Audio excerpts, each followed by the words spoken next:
మొత్తానికి మిషన్ వాత్సల్య పథకానికి సంబంధించి అమౌంట్ అయితే రిలీజ్ చేయనున్నారు. అది కూడా 6 నెలలకి సంబంధించి అమౌంట్ అనేది ఒకేసారి అయితే రిలీజ్ చేయనున్నారు. ఆ అమౌంట్ అనేది ఎప్పుడు రిలీజ్ చేస్తారో కూడా చెప్తాను.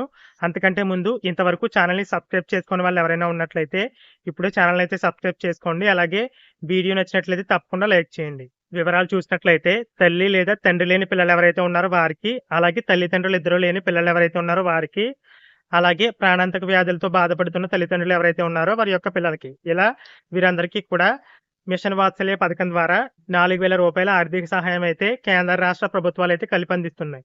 అంటే 60% అమౌంట్ అనేది కేంద్ర ప్రభుత్వం, అలాగే మిగిలిన 40% అమౌంట్ వచ్చేసి రాష్ట్ర ప్రభుత్వం. ఈ విధంగా మొత్తం రూ. 4,000 ఇలా మిషన్ వాత్సల్య పథకానికి అర్హులు ఎవరైతే ఉన్నారో వారికైతే ప్రతి నెల అందివ్వడానికి ఈ మిషన్ వాత్సల్య పథకం అయితే తీసుకురావడం జరిగింది. అలాగే మనం గత వీడియోలోనే చెప్పుకున్నాం. ఆల్రెడీ ఈ మిషన్ వాత్సల్య పథకానికి సంబంధించి అర్హుల జాబితా అనేది సిద్ధం చేశారనేసి. అందులో భాగంగానే ఆ అర్హుల జాబితాకి సంబంధించి కేంద్ర ప్రభుత్వం కూడా తన వాటాగా అమౌంట్ అయితే రిలీజ్ చేసింది. ఇక మిగిలిన రాష్ట్ర వాటా అమౌంట్ రిలీజ్ చేయకపోవడం వల్ల ఇంతవరకు కూడా ఆ అమౌంట్ అనేది రిలీజ్ చేయలేదు. మరి ఇప్పుడు రాష్ట్ర ప్రభుత్వం తన వాటాగా అమౌంట్ కేటాయించినట్టుంది.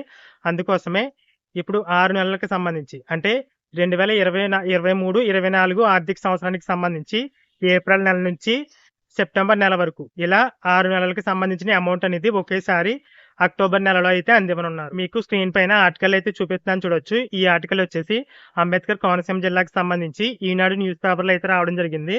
అందులో ఉన్న వివరాలు చూసినట్లయితే 2023, 24 ఆర్థిక సంవత్సరానికి సంబంధించి ఏప్రిల్ నెల నుంచి సెప్టెంబర్ నెల వరకు ఇలా 6 నెలలకు సంబంధించిన మొత్తం అమౌంట్ అనేది ఒకేసారి అంటే రూ. 24,000 ఒకేసారి వచ్చే నెలలో అంటే అక్టోబర్ నెలలో అయితే అందివ్వనున్నట్లుగా అయితే రాశారు.